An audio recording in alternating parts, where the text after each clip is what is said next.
கிறிஸ்துவுக்குள் பிரியமானவர்களே, கர்த்தரும் இரட்சகருமாய் இயேசு கிறிஸ்துவின் ஈடு நீட்டு நாமத்தினாலே உங்கள் யாவருக்கும் என் அன்பின் வாழ்த்து தெரிவித்துள்ளேன். தேவன் அருளிய அப்பம் பிரேயர் மினிஸ்ட்ரி சேனல் மூலியமாக உங்களோடு சந்திப்பதில் மிகுந்த மகிழ்ச்சிகிறேன். தினம்தோறும் இரவு நேரத்திலே பரிசுத்த வேதாந்தத்தில் ஒரு பகுதி தியானித்து நம்முடைய குடும்ப பாதுகாப்பிற்காக நாம் ஜெபித்துள்ளோம். ஒவ்வொரு நாளும் கேளுங்கள். ரோமர் 6 அதிகாரம் 22, 23 ஆகிய வசனங்களிலே, இப்பொழுது நீங்கள் பாவத்தினின்று விடுதலையாக்கப்பட்டு தேவனுக்கு அடிமைகளானதினால் பரிசுத்தமாக்குதல் உங்களுக்கு கிடைக்கும் பலன், முடிவோ நித்திய ஜீவன். பாவத்தின் சம்பளம் மரணம், தேவனுடைய கிருபை வரமோ நம்முடைய கர்த்தராகிய இயேசு கிறிஸ்துவினால் உண்டான நித்திய ஜீவன். ஹல்லேலூயா. கிறிஸ்துவுக்குள் பிரியமானவர்களே, யோவான் 1 அதிகாரம் 29 வசனத்திலே, இதோ உலகத்தின் பாவத்தை சுமந்து தீர்க்கிற தேவ ஆட்டுக்குட்டி என்று எழுதப்பட்டிருக்கு. உலகத்தின் பாவத்தை சுமந்து தீர்க்கிற தேவ ஆட்டுக்குட்டியாக தேவகுமாரன் வெளிப்பட்டார். பிசாசுடைய கிரியைகளை அழிக்கும்படிக்கே தேவனுடைய குமாரன் வெளிப்பட்டார். ஒரு குடும்பம் இயேசு கிறிஸ்து ராஜாவை சொந்த இரட்சகராய் ஏற்றுக்கொள்ளும் போது ரட்சிக்கப்படுகிறார்கள். மனம் திரும்பி பாவ மன்னிப்பை பெற்றுக்கொள்ளும் போது தேவனிடத்திலிருந்து இரக்கங்களை பெற்றுக்கொள்கிறார்கள். இயேசு கிறிஸ்து இரத்தத்தினாலே கழுவப்படும் போது நாம் எல்லாரும் நீதிமான், பரிசுத்தவான். பாவத்தை அறிக்கை செய்து விட்டுவிட வேண்டும். நம்முடைய வாழ்க்கையிலே பாவங்கள் தொடரக்கூடாது. இப்பொழுது, இந்த நிமிஷம், இப்பொழுது யாரெல்லாம் இந்த செய்தி கேட்குறீங்களோ, இப்பொழுது, என சில குடும்பத்தில் என்னைத்தான் செய்தி கேட்பீங்க. இப்பொழுது நீங்கள் பாவத்தினின்று விடுதலையாக்கப்பட்டு, ஹல்லேலூயா, பாவத்தினின்று விடுதலையாக்கப்பட்டு ஒரு குடும்பம் ஆசீர்வாதத்தை பெற்றுக்கொள்ளணும் அப்படின்னா முதலாவது பாவத்திலிருந்து விடுதலையாக்கப்பட்டிருக்க வேண்டும், ரட்சிக்கப்பட்டிருக்க வேண்டும். இயேசு கிறிஸ்து இரத்தத்தினால கழுவப்பட்டு நம்ம எல்லாருமே நீதிமான், பரிசுத்தவான் என்று எழுதப்பட்டிருக்கு. நம்முடைய வாழ்க்கையில முதலாவது பாவத்தினின்று விடுதலையாக்கப்பட்டிருக்க வேண்டும். நம்ம இயேசு கிறிஸ்து ராஜாவை சொந்த இரட்சகராய் ஏற்றுக்கொள்ளும் போது பரிசுத்த ஆவியினால் நம்மளை நிரப்பி ஆசீர்வதிக்கிறார். இப்பொழுது நீங்கள் பாவத்தினின்று விடுதலையாக்கப்பட்டு, பாவத்தினின்று விடுதலையாக்கப்பட்டால் மாத்திரம்தான் நம்ம குடும்பம் ஆசீர்வாதமா இருக்கும், சமாதானமா இருக்கும், முடிவு நித்திய ஜீவன். இந்த கடைசி காலம் எங்க பார்த்தாலும் பாவம், எங்க பார்த்தாலும் பாவம். நம்ம பேசுற வார்த்தை, நம்ம கண்ணு, நம்ம சிந்தனை, நம்ம இதயத்தினுடைய நினைவு, நம்ம எந்த இடத்துக்கு போயிட்டு வரோம், நம்ம கை என்ன பண்ணுது, பரலோகத்துல தேவன் எல்லாம் பார்த்துட்டு இருப்பாரு. நம்ம தேவனோட வார்த்தை, தேவனோட சத்தத்துக்கு செவி கொடுத்தால் நம்ம குடும்ப ஆசீர்வாதம். எப்பெல்லாம் நம்ம கர்த்தரை விட்டு வழி விலகுறோமோ அந்த நேரத்துலதான் நம்மளோட வாழ்க்கையில சஞ்சலங்கள், பலவிதமான பிரச்சனைக்குள்ள போய் ஒரு மனுஷன் சிக்கி கொள்றான். இன்னைக்கு இரவு நேரத்திலே கர்த்தருடைய கிருபையினாலே செய்தி என்ன அப்படின்னா, இப்பொழுது நீங்கள் பாவத்தினின்று விடுதலையாக்கப்பட்டு, நம்ம வாழ்க்கை எங்கிருந்து ஆரம்பிக்கணும் அப்படின்னா, பாவத்திலிருந்து விடுதலையாக்கப்பட்டு இயேசு கிறிஸ்து இரத்தத்தினால கழுவப்பட்டு அங்கே இருந்து ஆரம்பிக்கணும். அப்பந்தான் நைட்டு படுத்த ஒரு நிம்மதியான தூக்கம் வரும்.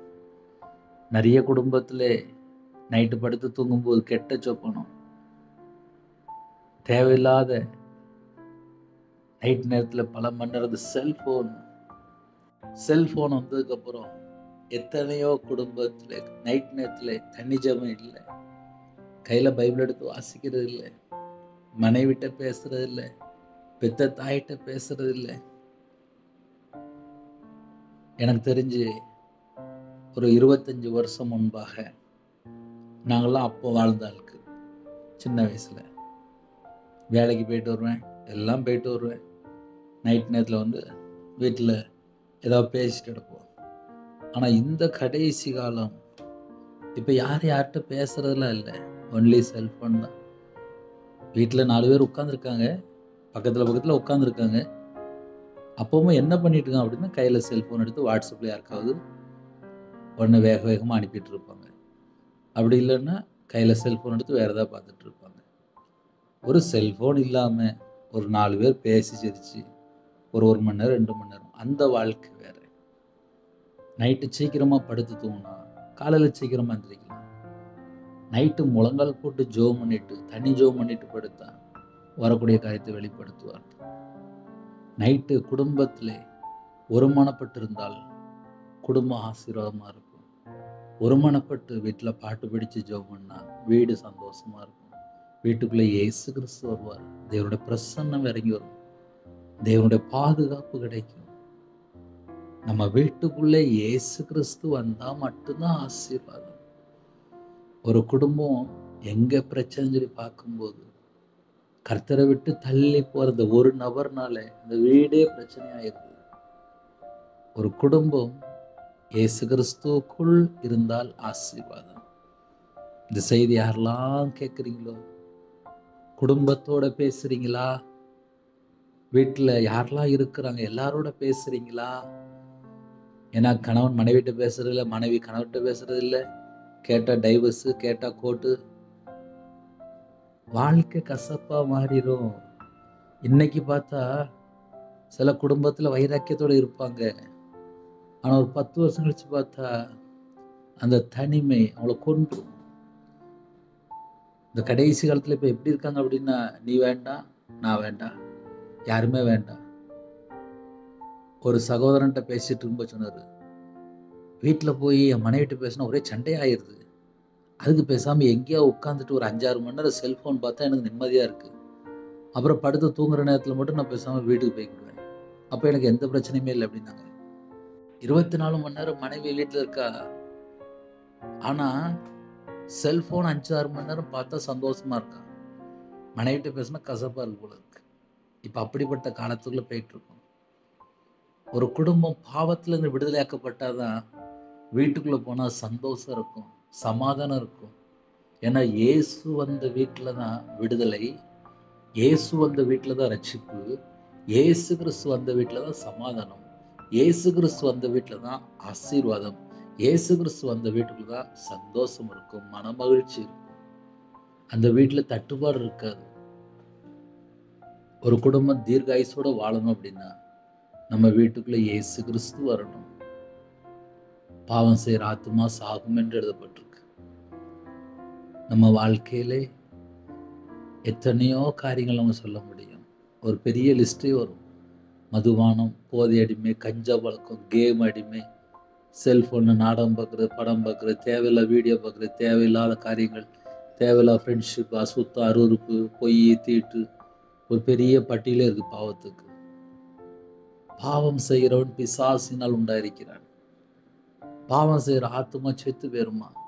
பாவம் செய்யும்போது தேவனுடைய மகிமை இழந்து போயிருந்தாங்க. ஒரு குடும்பம் ஆசீர்வாதமா இருக்கணும் அப்படின்னா முதல்ல இயேசு கிறிஸ்துவை சொந்த ரட்சகரா ஏற்றுக்கொள்ளணும். அந்த குடும்பம் தான் ஆசீர்வதிக்கப்படுகிறது. நம்ம குடும்பம் ஆசீர்வாதமா இருக்கணும் அப்படின்னா இயேசு கிறிஸ்துவுக்குள் நம்ம இருக்கும்போது கண்டிப்பா ஆசீர்வாதம் உண்டு. கர்த்தரை விட்டு தள்ளி போகும்போது நம்மளோட வாழ்க்கையிலே வேதனை, துக்கம், பாடுகள், பிரச்சனைகள், போராட்டங்கள் எல்லாம் உள்ள வந்துருது. நைட் நேரத்தில் யாரெல்லாம் இணைந்திருக்கிறீங்களோ தேவனுக்கு பிரியமானபடி வாழ்றதுக்கு நம்ம அர்ப்பணிப்போம். நம்ம குடும்பம் கர்த்தருடைய கிருபையினாலே ஆசீர்வதிக்கப்படும். தேவனுடைய கிருபை வரமோ என்று எழுதப்பட்டிருக்கு. அப்போ அந்த இரவு நேரத்தில் செய்தி என்ன பிரதர் அப்படின்னா, இப்பொழுது இந்த செகண்ட் நீங்கள் பாவத்தினின்று விடுதலையாக்கப்பட்டு இந்த அனுபவத்துக்குள்ள ஒரு மனுஷன் வந்தாச்சு அப்படின்னா அந்த குடும்பம் தான் ஆசீர்வதிக்கப்படும். நான் ரட்சிக்கப்பட்ட புதுசுல கையில் பைபிள் எடுத்து வாசிக்க ஆரம்பிச்ச புதுசுல ரோமர் தான் எனக்கு ரொம்ப பிடிக்கும். எப்போ பார்த்தாலும் ரோமர் வாசிச்சுட்டு இருக்கேன். ரோமரை வாசிக்கும் போது நிறைய ஞான அர்த்தங்கள் உண்டு. கிறிஸ்துவுக்குள் நம்ம எப்படி இருக்கணும், நம்ம எப்படி பாவத்திலிருந்து விடுதலையாக்கப்படுகிறோம், இயேசு கிறிஸ்து சிலுவையில் நமக்கு என்னெல்லாம் செய்து முடித்தார், நம்ம கிருபையின் காலத்தில் வாழ்றோம், நியாயப்பிரமாணத்திலிருந்து நம்ம விடுதலையாக்கப்பட்டு நம்ம கிறிஸ்துனுடைய ஜீவனுள்ள பிரமாணத்துக்குள்ள இருக்கும். இதெல்லாம் ரோமர்ல எழுதப்பட்டிருக்கு. அப்ப கையில பைபிள் எடுத்து எவ்வளவு நேரம் நம்ம வாசிக்கிறோமோ, நம்ம இருதயத்துக்குள்ள தேவையில்லாத எந்த ஒரு காரியமும் இருக்காது. வேதத்தை விட்டு தள்ளி போக தள்ளி போக தள்ளி போக நமக்கு நிறைய நிறைய தேவையில்லாத குழப்பங்கள், தேவையில்லாத பிரச்சனைகள், தேவையில்லாத பாடுகள், இதெல்லாம் அதுக்கப்புறம் தான் உள்ள வருது. அதனால கர்த்தருடைய பிள்ளைகள், இரவு நேரத்திலே படுத்து தூங்க போறீங்களா? தேவையில்லாத எந்த ஒரு காரியமும் நம்முடைய வாழ்க்கையில வேண்டாம். ஹல்லேலூயா. ஒரு மனுஷன் பாவத்திலிருந்து விடுதலை ஆனால் தேவனுக்கு அடிமை என்று எழுதப்பட்டிருக்கு. ஒரு காலத்துல நான் பாவத்துக்கு அடிமையா வாழ்ந்துட்டு இருந்தேன். ஆனா இயேசு கிறிஸ்துவை நான் சொந்த இரட்சகரா ஏற்றுக்கொண்ட பின்பாக நான் தேவனுக்கு அடிமை. நான் ஒரு மனுஷனுக்கு அடிமை கிடையாது. நான் பாவத்துக்கு அடிமை கிடையாது. இயேசு கிறிஸ்து இரத்தத்தினாலே நம்மளை மீட்டு எடுத்திருக்கிறார். நம்ம ஒரு மனுஷனுக்கோ ஒரு பாவத்துக்கோ அக்கிரமத்துக்கோ நம்ம அடிமை கிடையாது. நம்ம தேவனுக்கு அடிமை. ஹல்லேலூயா. தேவனுக்கு அடிமைகளானதினால் பரிசுத்தமாக்குதல் உங்களுக்கு கிடைக்கும் பலன். அப்ப பலன் எப்போ வருது அப்படின்னா, நம்ம கிறிஸ்துவுக்குள் இருக்கும்போது, இயேசு கிறிஸ்து இரத்தத்தினால கழுவப்படும் போது பரிசுத்தமாக்குதல் உங்களுக்கு கிடைக்கும் பலன். அந்த பலன் நமக்கு வேணும். எப்போ அப்படின்னா, நம்ம தேவனுக்கு அடிமையா இருக்கும்போது, தேவனுடைய சத்தத்துக்கு செவி கொடுக்கும்போது, தேவனுடைய வார்த்தைக்கு கீழ்ப்படியும் போது, தேவனுடைய வார்த்தையின்படி நம்ம வாழ்க்கை அவருடைய வார்த்தையில நிலைத்திருக்கும் போது, ஹல்லேலூயா, முடிவோ நித்திய ஜீவன். அப்ப இந்த பூமியிலே நம்ம எப்படி வாழணும் அப்படின்னா, தேவனுடைய வார்த்தையின்படி நம்முடைய வாழ்க்கை இருக்குமானால் கண்டிப்பாக ஆசீர்வாதம். பாவத்தின் சம்பளம் மரணம், தேவனுடைய கிருபை வரமோ, தேவனுடைய கிருபை வரமோ, எல்லாருக்கும் கிருபை வரங்களை தந்திருக்கு. நம்ம தேவனுடைய வார்த்தைக்கு எந்த அளவுக்கு கீழ்ப்படுகிறோமோ அந்த அளவுக்கு நம்ம குடும்பம் இன்னுமாக ஆசீர்வாதமாக இருக்கும். நம்முடைய கர்த்தரா இயேசு கிறிஸ்துவினால் உண்டான நித்திய ஜீவன், இயேசு கிறிஸ்துவினால் உண்டான நித்திய ஜீவன். நம்ம எல்லாரும் நித்திய ஜீவனுக்குள்ள போகணும். பாவத்தின் சம்பளம் மரணம் தான்ப்பா. ஆனா நான் இயேசு கிறிஸ்துவை சொந்த இரட்சகரா ஏற்றுக்கொள்ளும் போது என்னுடைய வாழ்க்கையில் எனக்கு என்ன கிடைக்கும் அப்படின்னா, என்னை மீட்டு எடுக்கிறார், என் பாவத்தை மன்னிக்கிறார், என் அக்கிரமத்தை மன்னிக்கிறார், எனக்கு விடுதலை தர்றார். நான் சுதந்திரமாக்கப்பட்ட சந்ததியா மாறுறேன், விடுதலையாக்கப்பட்ட சந்ததியா மாறுறேன். என்னை இரத்தத்தினால மீட்டு எடுக்கிறார். மீட்டு எடுத்ததுக்கு அப்புறம் கிருபையின் வரங்களால் நிரப்புறார். முடிவில் நித்திய ஜீவனுக்குள்ள நம்மளை அழைத்து கொண்டு போகிறார். ஹல்லேலூயா. இரவினத்துக்கு ஜெபிப்போமா? கண்களை மூடி நாம் ஜெபம் செய்வோம். எங்களை அதிகமாக நேசிகள் அன்புன்னு அந்த பரிசுத்தமுள்ள நல்ல பிதாவே, உண்மை நன்றியோடு துதிக்கிறோம், சுதிக்கிறோம்ப்பா. உங்க பாதத்தில் அர்ப்பணிக்கிறோம்ப்பா. இந்த நாள் முழுதும் எல்லா காரியத்திலும் பாதுகாத்த கிருபைக்காக உமக்கு நன்றி செலுத்துகிறோம்ப்பா. நைட் ஷிஃப்ட்ல இருக்காங்க, நைட்டு டிரைவிங் லைன்ல இருக்காங்க. கர்த்தருடைய கரத்தில் அர்ப்பணிக்கிறோம். கர்த்தர் கூட இருங்க. சரீரத்தில் பலவீனத்தோடு படுத்த படுக்கையில் ஹாஸ்பிட்டல் எந்த இடத்துல ஜெபிக்கிறாங்களோ உங்க பிள்ளைகளோட கர்த்தர் கூட இருந்து பரிபூர்ணமான சுகமாக்கி தர வேண்டும். தேவன் அருளி அப்ப மனுஷன் மூலமா இணைந்த எல்லா குடும்பத்தையும் கர்த்தர் பலகணிகளை திறந்து பண்டகசாலை திறந்து ஆசீர்வதிங்க. அவங்களுடைய அப்பத்தையும் தண்ணீரையும் நிரப்புங்கப்பா, ஆசீர்வதிங்கப்பா. கையின் கிரியில் ஆசீர்வதிங்கப்பா. நிரம்பி ஒளிர பாத்திரமும் மாறட்டும். தரித்திரம், பஞ்சம், கஷ்டம், பிரச்சனை, எந்த உபத்திரத்தின் மத்தியில, கண்ணீர் மத்தியில அப்பா வாழ்றவங்களது எல்லாவற்றையும் மாற்றித்தாங்க. இயேசு கிறிஸ்து நாமத்தினால் எல்லாம் மறையட்டும். இரவணத்திலே ஒவ்வொரு குடும்பத்திலும் தேவ சமாதானத்தை கட்டடுங்க. கர்த்தருடைய ஆவியானவர் கூட இருங்க. இரவு மூலமா வேதத்தை வாசிக்க, தியானிக்க, ஜெபிக்க கிருபை தாங்க. கடன் பிரச்சனை இருக்குப்பா நிறைய குடும்பத்தில். அந்த கடனுக்கு ஒரு முடிவு கொண்டு வாங்க. கற்பதனையா ஜெபிக்கிறோம். கர்த்தர் கூட இருந்து அப்பா ஆசீர்வதிங்க. கற்பதனை ஆசீர்வதிங்க. மாசமா இருக்காங்க எல்லா பலவீனத்திலும் நீக்கி போடுங்கப்பா. தாயும் பிள்ளையும் ஆசீர்வதிங்க. டெலிவரி போறாங்க, கர்த்தர் கூட இருங்கப்பா. கர்த்தர் கூட இருங்கப்பா. கர்த்தர் கூட இருங்கப்பா. சிறுபிள்ளை முதல் கொண்டு முதியோர் எல்லா குடும்பத்தையும் ஆசீர்வதிங்க. எத்தனையோ தேசத்துக்குள்ள இணைந்திருக்காங்க, அவங்களோட அப்பத்தின் தண்ணீரை ஆசீர்வதிங்க. சிறுபிள்ளை முதல் கொண்டு முதியோர் வரை எல்லா குடும்பம் இயேசு கிறிஸ்துவின் ரத்தத்தினாலே இயேசு கிறிஸ்துவின் நாமத்தினால் ஆசீர்வதிக்கப்படட்டும்.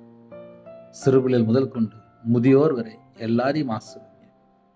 எத்தனையோ தேசத்துக்குள்ள இணைந்திருக்காங்க. எல்லா குடும்பமும் ஆசீர்வதிக்கப்படட்டும், ஆசீர்வதிக்கப்படட்டும், ஆசீர்வதிக்கப்படட்டும். அதிகால வேளையிலே துதிக்கிற துதியோட உங்களுடைய சமூகத்தில் கண் விழிக்க கிருபை தான். எங்களோட ஆவியை உங்களுடைய கரத்தில் இருக்கணும். நைட் நேரத்தில் தேவையில்லை சிந்தனைகள், தேவையில்லை சொப்பனங்கள், தேவையில்லை செத்த கிரிகள் எல்லாம் அழிக்கப்படட்டும். இயேசு கிறிஸ்து நாமத்தை சுட்டெறிவிட்டு எங்கள் வீடு முழுதும் முன்னும் பின்னுமா தேவ தூதர் உருவின பட்டயத்தோட உலாவி கொண்டு இருப்பாங்க. வெளிநாட்டில் இருக்காங்க, அவங்க இருக்கிற இடத்துல எல்லா காரியத்திலும் கற்றுட்டு பாதுகாத்து வாலிப பிள்ளைகள் இணைந்திருக்காங்க. வாலிப வயசுல சிறுசீர நினை என்று வேதம் செய்யுது. தேவையில்லை எந்த ஒரு எண்ணமும் வேண்டாம்ப்பா. திருமணம் முடிந்ததுக்கு அப்புறம் என்ன குழப்பம் இருக்கு அந்த எல்லா காரியத்தையும் நீக்கி போட்டுருங்க. சமாதானத்தோடு வாழ கத்த கிருபை செய்யுங்க. இணைந்திருக்கிற எல்லா குடும்பத்தையும் கத்தர் வேலை அடைத்து மூடி மறைத்து இரத்த கோட்டைகளை வேலை அடைத்து பாதுகாத்து குறைகள் குற்றங்கள் எல்லாவற்றையும் மன்னிங்க, பரிசுத்தப்படுத்தி ஆசிரியங்க. நிறைவான ஆவியான வரும்போது எல்லா குறைகளெல்லாம் நீங்கி போகும். உங்கள் பிள்ளைகளோடு நீங்கள் கூட இருங்கப்பா. உங்கள் கரத்தில் பண்ணிடும். துதிகான மகிமை எல்லாம் ஒருக்கே செலுத்திடும். இயேசு கிறிஸ்துவின் பிதாவே, தேவனுக்கு மைமுண்டதாக கர்த்தர் தாமே உங்களை உங்கள் குடும்பத்தையும் சகல காரியத்தையும் சம்பூர்ணமாக திருப்தியாக கர்த்தர் கூட ஆசீர்வதிப்பாராக. ஆமென். கர்த்தராகிய இயேசு கிறிஸ்துவின் கிருபை, பிதாவாகிய அன்பு, பரிசுத்தனுடைய ஐக்கியம் இப்பொழுதும் எப்பொழுதும் சதாகாலம் நம் மனதில் கொடுப்பாராக. ஆமென். கிறிஸ்துவில் பிரியமானவர்களே, 9360641881 என்ற நம்பத்தில் கொண்டால் உங்களுக்காக குடும்பத்துக்காக ஜெபிப்போம். நீங்களும் என்னுடைய ஊழியர்களுக்காக தொடர்ந்து ஜெபித்துள்ளார். கர்த்தர் உங்களையும் உங்கள் குடும்பத்தின் சகல காரியத்திலும் சம்பூர்ணமாக திருப்தியாக ஆசீர்வதிப்பாராக. ஆமென். God bless you.